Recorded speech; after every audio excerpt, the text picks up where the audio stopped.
11h08 sur les ondes de Radio Tunis, chaîne internationale, comme annoncé précédemment. Donc, j'ai le plaisir de recevoir aujourd'hui, ce matin, pour la deuxième fois d'ailleurs, il passe sur antenne avec nous sur cette même chaîne. Il s'agit de Monsieur Yassine Brahim, secrétaire exécutif du parti El Jomhouri. Bonjour. Bonjour. Ça va? Ça va, ça va. Comme on dit, la baisse. La baisse, hamdoullah. Hamdoullah.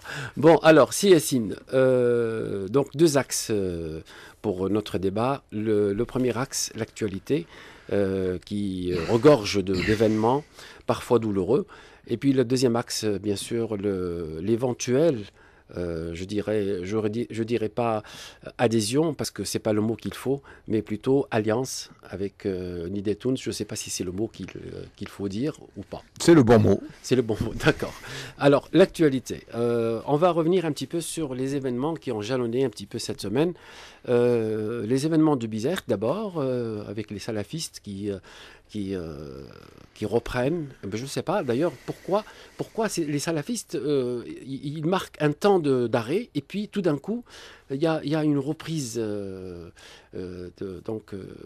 des événements parfois inattendus.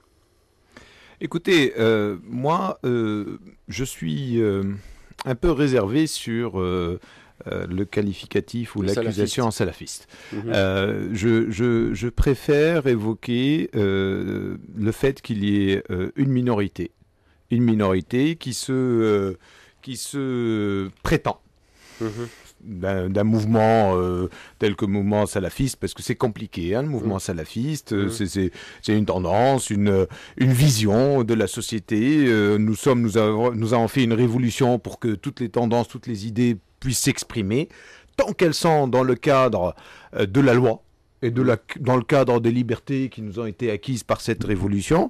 Dans le principe, il n'y a aucune raison pour que ce genre je dirais, d'idées ne soit pas exprimé. Par contre, quand il s'agit de violence, quand il s'agit d'actes qui nous mènent dans le hors-la-loi, malheureusement, nous sommes en train de voir un tas de gens qui développent des barbes, qui mettent des robes, qui se prétendent d'un certain mouvement et qui commettent ces actes complètement inacceptables dans notre société, qui ne sont ni dans nos traditions, qui ne peuvent pas aucunement refléter notre religion, qui est tolérante, qui demande un tas de valeurs ouvertes et et puis surtout, qui n'est pas du tout dans le caractère du Tunisien. Donc le Tunisien n'a jamais été violent.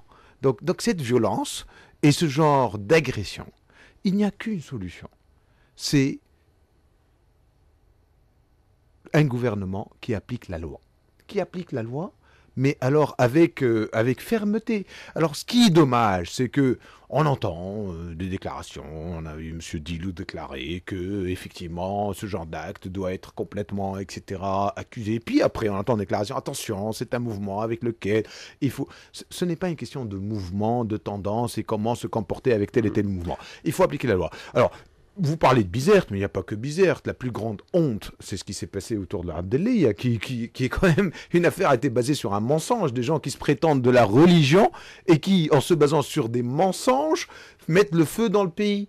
Et surtout, que le parti au pouvoir récupère cela avec son président qui appelle à des manifestations pour protéger El Moqaddasset, etc. Donc en fait, clairement, on commence à friser parfois le ridicule dans l'utilisation de la religion. Nous sommes tous musulmans, il n'y a personne qui doit nous donner des leçons sur le sujet. Préoccupons-nous des vrais problèmes de ce pays, qui sont des problèmes sociaux, le chômage, le non-développement économique, la non-confiance qui existe aujourd'hui dans la gestion des affaires de l'État, et arrêtons à chaque fois de sortir des sujets qui ne sont pas des sujets qui posent un problème aux Tunisiens, et surtout punissant les gens qui appellent au meurtre dans les mosquées, qui font de la politique dans les mosquées, qui sont effectivement en train d'accomplir des actes de violence qui ne sont pas vraiment, mais vraiment du tout dans les valeurs de notre société. En fait, ces actes de violence ne sont pas justifiés D'autant que, comme vous le dites, notre pays, c'est un pays de tolérance. Il a toujours été, d'ailleurs, même durant l'époque de Ben Ali, pourquoi le nier, hein.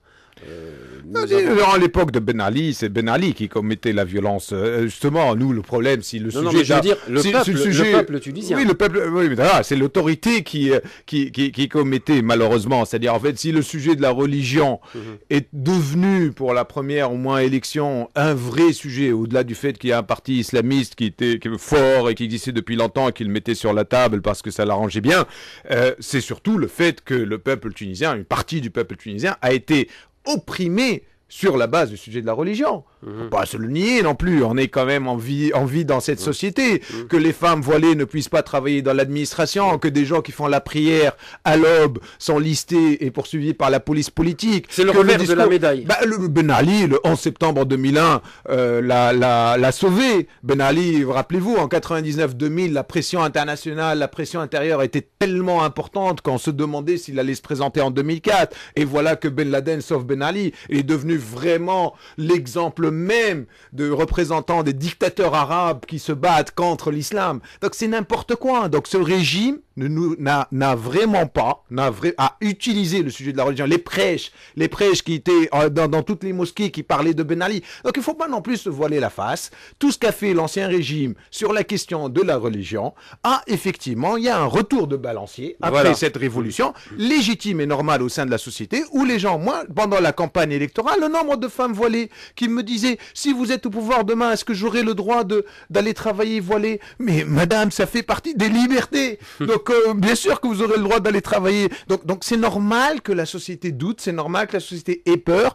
Il y a des gens qui sont conservateurs, qui veulent pratiquer librement leur religion et pendant le régime de Ben Ali, ont été frustrés de voir qu'ils ne pouvaient pas le faire. Donc évidemment... Il y a un retournement de situation. Alors après, il y a des gens qui politiquement l'ont récupéré. Oui. Et donc, effectivement, ils l'ont récupéré, ils ont été intelligents, ils ont joué là-dessus, mais là, le Tunisien, je pense, maintenant, n'est plus dupe, a bien compris que l'acquis de la liberté est un vrai acquis, et nous, politiciens, vous, journalistes, toutes les forces vives du pays sont en train de se battre pour que cet acquis de liberté ne soit pas remis en cause, et que la religion et la pratique de la religion fait partie des libertés, et il n'y a aucune raison qu'une personne qui est effectivement pratiquante ne puisse pas pratiquer sa religion, et il n'y a aucune raison aussi que les autres, on leur impose quoi que ce soit. Et donc c'est comme ça que la société tunisienne a vécu pendant très longtemps dans une évolution normale et légitime qui ne doit pas être, je dirais, touchée par des actes de violence, etc., autour d'une religion qui est quand même tolérante. Et là, la responsabilité des hommes de religion est importante. Moi, j'appelle les hommes de religion à ce que ce discours de tolérance et ce discours de communauté, d'ouverture, etc., il faut, et de réconciliation, soit le discours, et pas le discours de la haine, parce qu'on l'entend, et on a entendu longtemps, là, maintenant, dans certaines mosquées, de la haine et de l'intolérance durant les prêches du vendredi.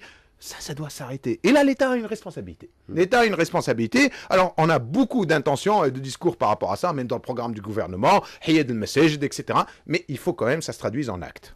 Je crois que vous avez dit le mot-clé, responsabilité à tous les niveaux. Oui. C'est-à-dire vous, en tant qu'homme du parti, nous, en tant qu'animateurs ou journalistes, le gouvernement, en tant que gouvernement en place. Donc, chacun assume ses responsabilités à son niveau.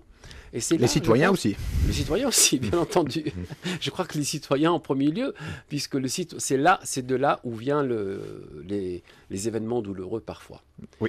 Bon, on va avancer un petit peu dans le débat. Avant de